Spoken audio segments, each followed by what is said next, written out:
Shalom. Beberapa tahun yang lalu ada lagu yang bagus sekali, ya, judulnya Sejauh Timur dari Barat.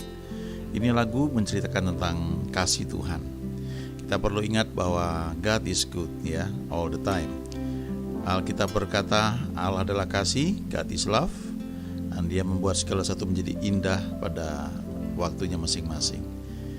Dan salah satu kebenaran dasar yang perlu kita pegang, kita ingat senantiasa adalah kebenaran yang disampaikan lewat lagu ini, ya, Sejauh Timur dari Barat.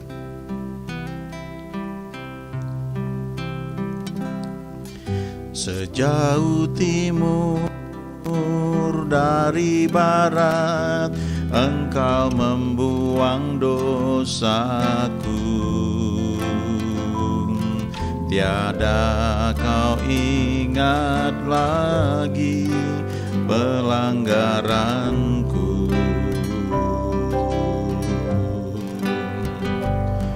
Jauh ke dalam tubir laut, kau melemparkan dosaku. Tiada kau perhitungkan kesalahanku.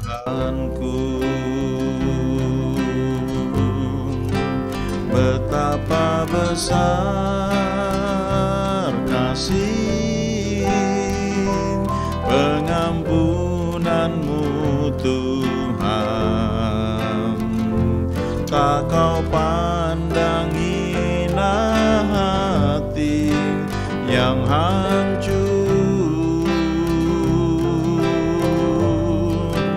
Ku berterima kasih kepadamu, ya Tuhan.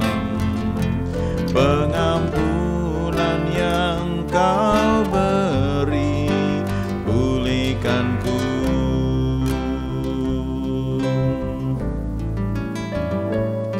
Sejauh timur dari barat, Engkau membuang dosaku.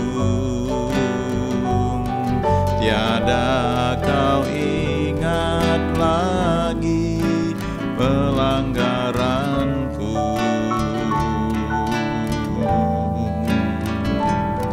Jauh ke dalam tubir laut, kau melemparkan dosaku. Tiada kau perhitungkan kesalahanku. Betapa besar kasih pengampunanmu, Tuhan. Tak kau pandang hina hati yang hancur. Ku berterima kasih kepadamu, ya Tuhan. Pengampunan yang kau beri, pulihkanku. Betapa besar kasih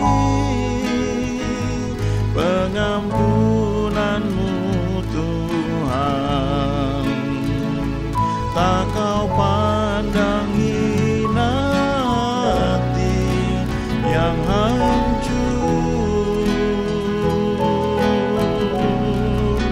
Ku berterima kasih kepadamu, ya Tuhan.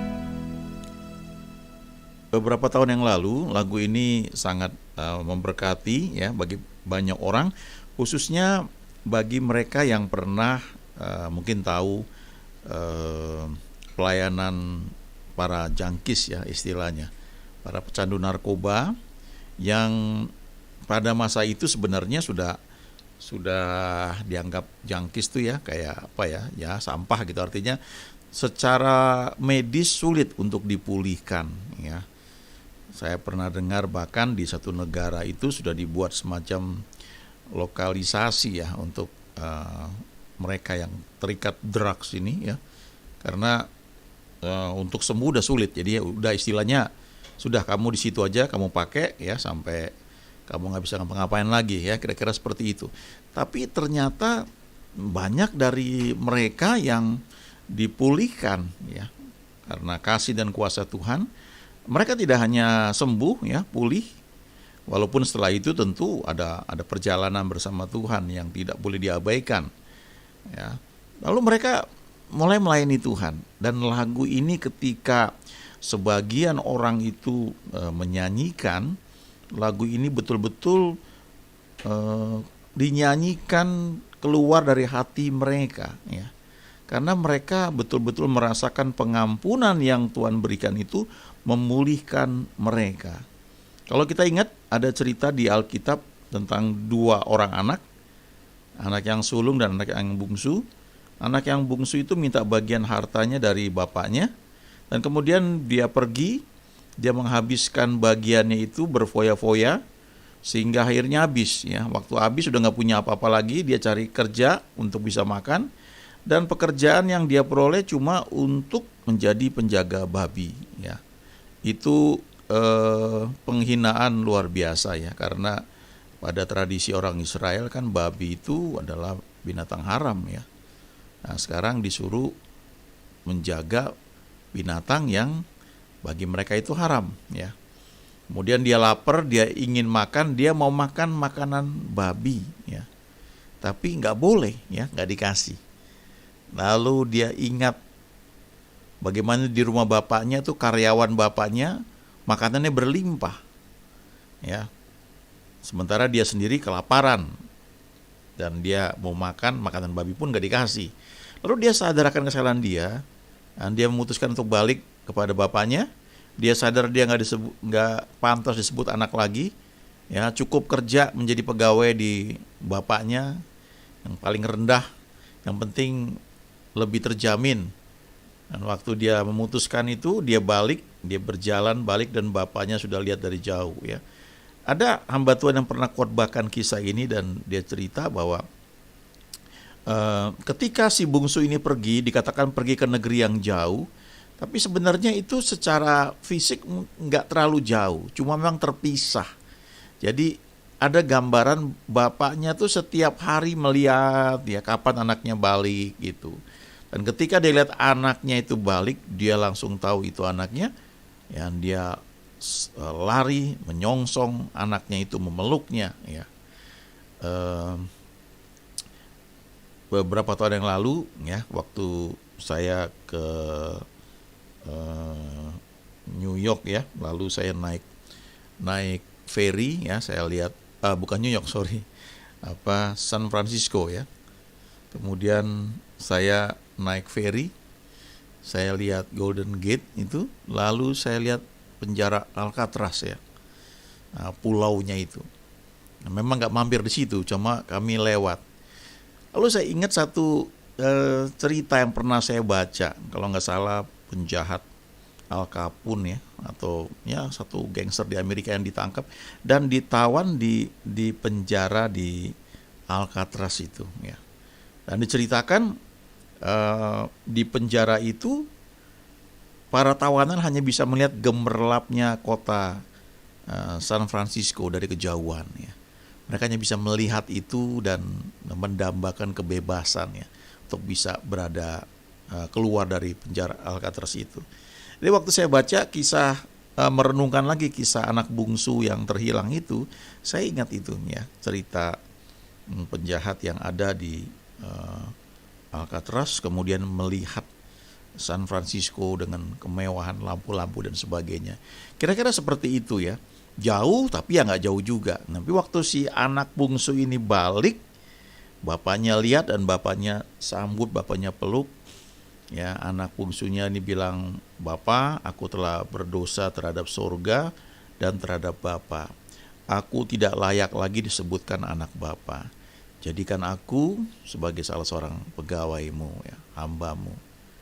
Ya, anaknya belum selesai ngomong, bapaknya langsung panggil para pelayan-pelayannya, "Ayo, kasih dia, ganti pakaian dia, ya. Kenakan kasut kembali, ya, dikenakan cincin lagi, dipulihkan. Ini anakku sudah hilang tapi sudah kembali lagi. Anakku sudah mati, sudah bangkit lagi. Ayo kita buat pesta, ya." Nah, ini gambaran yang cukup jelas ya dilukiskan lewat lagu ini ya, "Sejauh timur dari barat. Engkau membuang dosaku," ya, dikatakan di situ. "Tiada kau ingat lagi pelanggaranku." Nah, kalau kita mengukur jauhnya timur dari barat, ya nggak akan ketemu, ya. Nah, timur dan barat itu bertolak belakang. Dan Daud katakan ini di Mazmur 103 ayat 12. Ya, ini luar biasa ya. Daud memang orang yang pada zamannya itu dia banyak menerima pewahyuan dari Tuhan tentang kasih Tuhan. Dia yang tulis ini. Mazmur 103 ayat 12. Ya, dia berkata, "Sejauh timur dari barat, demikian dijauhkannya daripada kita pelanggaran kita." Ya. Kita punya pelanggaran, tapi itu dijauhkan oleh Tuhan. Tidak dilihatnya. Coba renungkan ya. Renungkan firman Tuhan. Ini yang ngomong Daud di perjanjian lama. Ya. Dan dia sudah nyatakan itu. Apa yang sekarang kita alami di perjanjian baru yang Yesus buat itu. Ya, zaman perjanjian lama itu imam besar mesti setahun sekali datang membereskan dosa-dosa umatnya. Tapi di perjanjian baru dikatakan Yesus itu imam besar yang sekali dia persembahkan dirinya sebagai korban dan it is done, ya, selesai. Dan kita yang menerima Yesus, percaya pada apa yang dia lakukan, firman Tuhan berkata kita dibenarkan, kita mengalami justification, ya. Lalu bait kedua dikatakan, "Jauh ke dalam tubir laut kau melemparkan dosaku." Tahu tubir laut itu ya, itu bagian laut yang paling dalam. Ada beberapa kisah nyata mengenai kapal selam, ya, yang tenggelam, ya. Dulu saya pikir kapal selam itu wah bisa nyelam, dia bisa naik lagi, ya. Tapi ternyata kalau ada kerusakan begitu rupa, maka kapal yang beratnya sekian ton itu, ya, mungkin ratusan ton, saya nggak tahu ya, apakah sampai ribuan ton yang gede-gede itu, ya, dia nggak tenggelam, nggak bisa naik lagi. Dan kalau dia tenggelam pada kedalaman tertentu, nggak ada yang bisa mengangkatnya, ya. Nah, salah satu bagian laut yang dalam itu, ya, ada yang namanya palung laut, ya, saya kurang begitu ingat apa saja ya, tapi tubir laut termasuk bagian laut yang dalam, ya. Coba cek di Google, ya, kadang-kadang tuh ada satu gambaran, saya pernah dikirimkan semacam video begitu yang menunjukkan kehidupan, ya, dari permukaan laut lalu kedalaman 5 meter, 10 meter, lalu 50 meter, 100 meter, ya, makin dalam tuh makin gelap dan makin sedikit makhluk yang bisa hidup di sana. Gelap sekali dan tekanannya sangat besar. Bahkan kapal selam yang paling canggih pun nggak bisa, sampai saat ini belum bisa mencapai ke kedalaman yang sangat dalam sampai tak mungkin ribuan meter, ya. Bisa pecah gitu. Nah, dikatakan ke dalam tubir laut Tuhan melemparkan dosa kita. Jadi saking dalamnya itu nggak bisa diangkat lagi. Dikatakan tiada kau perhitungkan kesalahanku. Ini grace, ya. Ini mercy, kemurahan. Kamu mestinya salah, tapi dosamu sudah kubuang ke dalam tubir laut. Aku nggak perhitungkan lagi itu kesalahanmu. Wow. Saya punya pengalaman yang sampai sekarang itu saya nggak lupa ya. Ketika saya kelas 2 SMP, eh, ada satu guru ya. Sebenarnya beberapa kali saya mengalami hal seperti itu ya. Ada yang namanya favor ya. Guru ini nggak ada hubungan keluarga, sukunya juga beda. Tapi entah bagaimana, satu ketika saya punya ulangan apa ya, itu nilai jelek. Dan dia wali kelas waktu itu ya. Dan ketika dalam pelajaran, sedang ada pelajaran di kelas itu, kami dikasih tugas sedang mencatat, lalu dia panggil satu-satu murid ke depan ya. Ada beberapa tugas. Dan ketika saya dipanggil, dia ngomong sama saya, kamu ujian kamu kok jelek waktu itu, katanya. Oh iya ya Bu ya, saya bilang. Ayo belajar ya. Saya nggak masukkan kok nilainya itu. Waduh, bayangkan gitu ya. Sebenarnya itu kan nggak adil gitu ya. Itu unfair sebenarnya.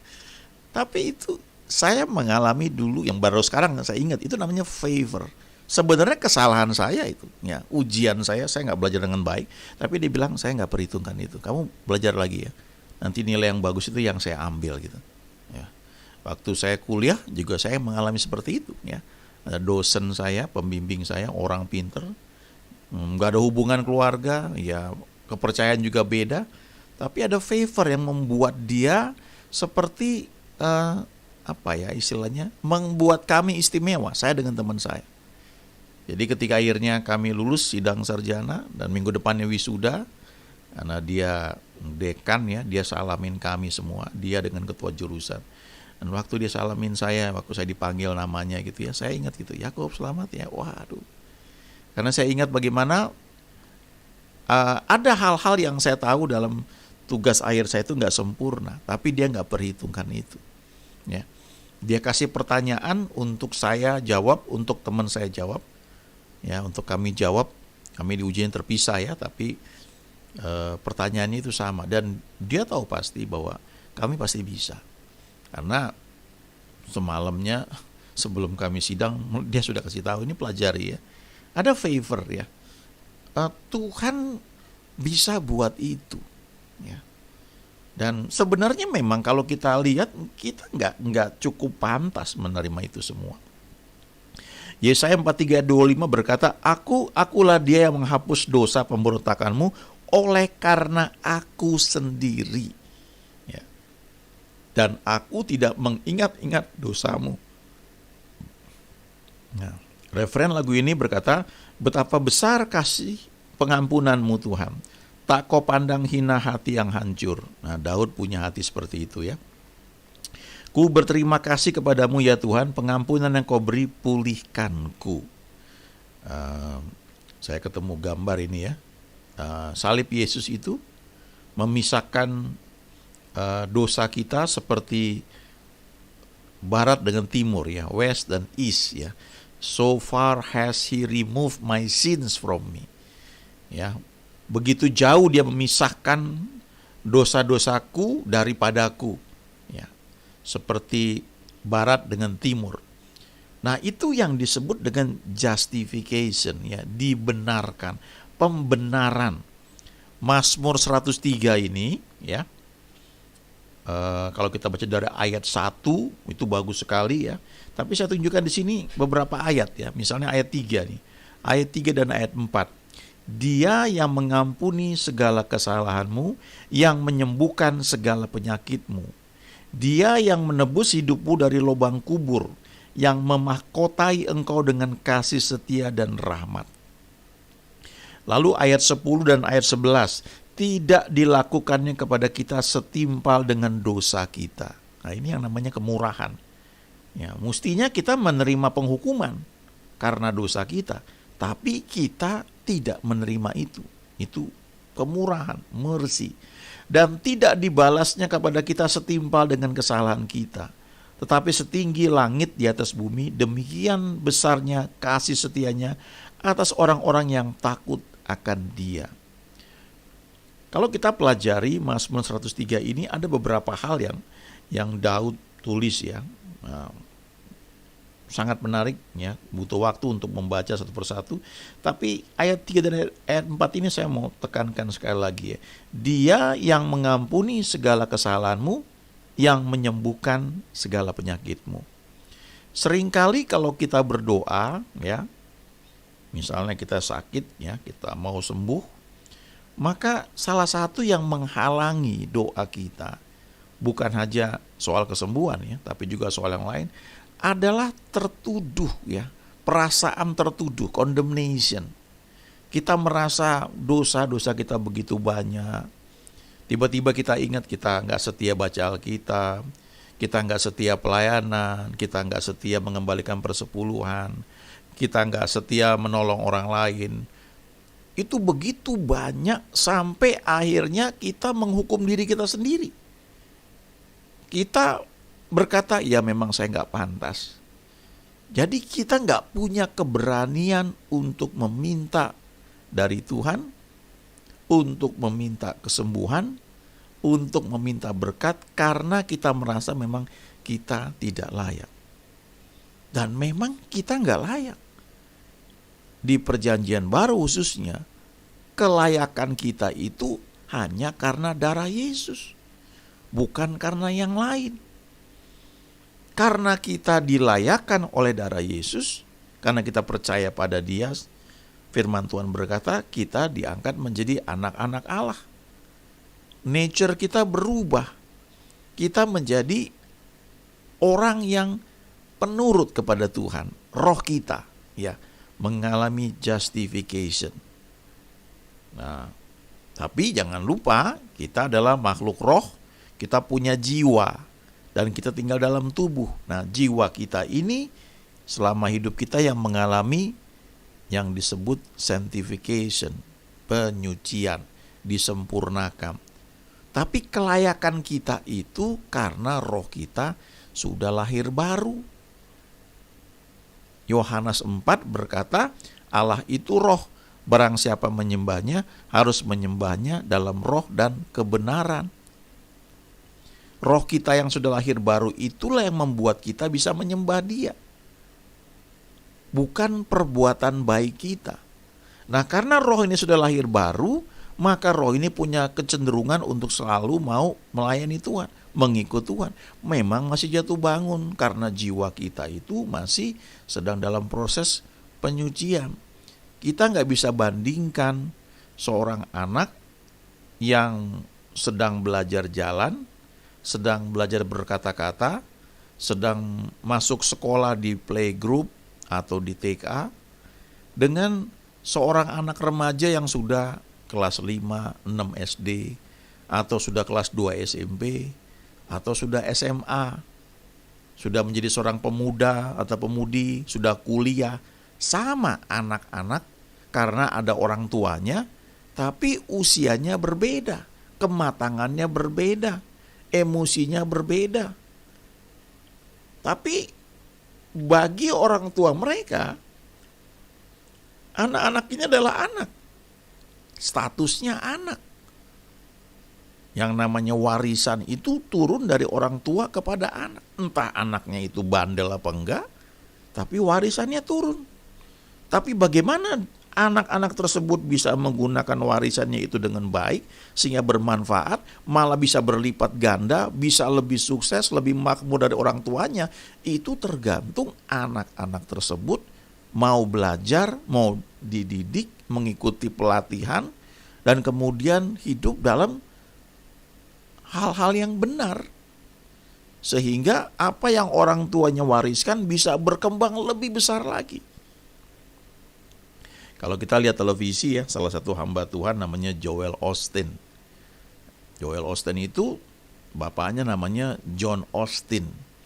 Nah, kalau lihat di YouTube, ya, masih ada rekaman-rekaman khotbahnya. John Osteen ini salah satu pengkhotbah yang mengajarkan mengenai iman. Ya, istrinya pernah sakit kanker, didoain sembuh. Ya. John Osteen juga doain orang sembuh. Dia bicara mengenai iman. Nah, kalau kita pelajari John Osteen, hidupnya juga nggak sempurna. Ya. Ada masa dia merasa panggilan Tuhan itu rasanya nggak pantas buat dia. Kayaknya dia bukan orang yang cocok, dia merasa nggak layak. Tapi Tuhan pulihkan dia, kemudian dia membangun pelayanan yang besar, ya. Lalu Joel Osteen, ya, anaknya John Osteen ini merasa juga dia bukan orang yang cocok untuk pelayanan. Tapi saya kurang tahu persisnya kapan, tapi akhirnya dia mengerti bahwa dialah yang Tuhan pakai untuk meneruskan pelayanan yang orang tuanya wariskan. Dan pelayanannya menjadi lebih besar daripada John Osteen. Kalau lihat Joel Osteen ya, walaupun panggilannya mungkin beda. John Osteen itu khotbah mengenai iman. Nah, saudara suka belajar mengenai iman, coba dengar salah satu hamba Tuhan yang bicara tentang iman, yaitu John Osteen. Tapi kalau Joel Osteen ya lebih banyak bicara membangkitkan semangat. Dia seperti seorang encourager ya, orang yang memberi semangat. Jadi kalau saudara letih, lesu ya, dengar dia khotbah, dia selalu memberi harapan ya. Nah, kadang-kadang orang suka berpikir, kok khotbahnya bagus-bagus terus ya. Memang panggilannya di situ. Ada lagi yang panggilannya beda ya, menyadarkan akan kesalahan kita, kadang-kadang agak keras ya. Itu masing-masing hamba Tuhan punya panggilan ya, sama seperti kita kuliah. Kalau pelajaran bahasa Inggris ya dosen bahasa Inggris yang ngajar. Dia memang spesialisasinya di sana. Nanti kalau kita mau belajar matematika ya dosen matematika yang ngajar. Dosen matematik ini mungkin bisa bahasa Inggris, tapi kemampuan atau skill dia yang dipakai untuk mengajar adalah kemampuan ngajar matematik, karena dia dosen matematik. Nanti ada dosen fisika, dia ngajar fisika. Itu spesialisasinya, memperlengkapi kita.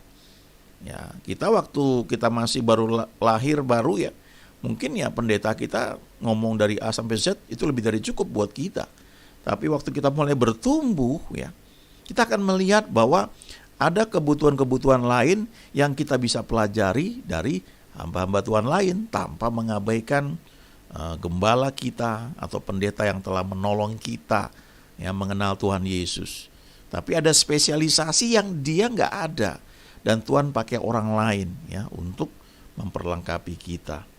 Tapi hal paling dasar yang perlu kita ingat adalah apa yang disampaikan oleh lagu ini, sejauh timur dari barat. Coba kalau saat ini ada hal-hal yang rasanya kita naikkan, kita belum dapat ya, mungkin salah satunya ini, perasaan tertuduh ya. Kalau teman-teman ya, Bapak Ibu merasakan letih, lesu ya, saya juga pernah ngalami ya, bukan ini. Abraham mengalami seperti itu, Daud ngalami seperti itu. Bahkan Yesus pun kalau kita baca di Alkitab, dia pernah lapar, dia pernah haus, dia pernah letih, dia pernah takut juga waktu di taman di Getsemani. Tapi satu hal, dia nggak pernah sakit ya, dia nggak pernah masuk angin gitu ya, karena memang dosa nggak bisa menyentuh dia hidup dalam ketaatan.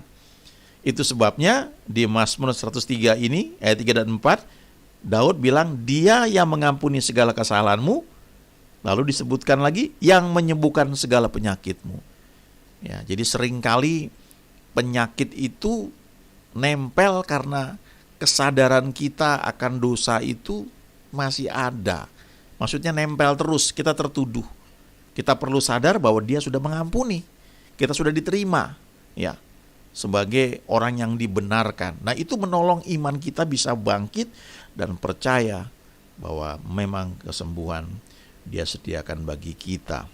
Oleh bilur-bilurnya kamu telah sembuh. Itu surat Petrus ya. Jadi kita bisa lihat bahwa memang Tuhan itu baik ya, sangat baik. God is love. Ingat baik-baik, itu surat Yohanes.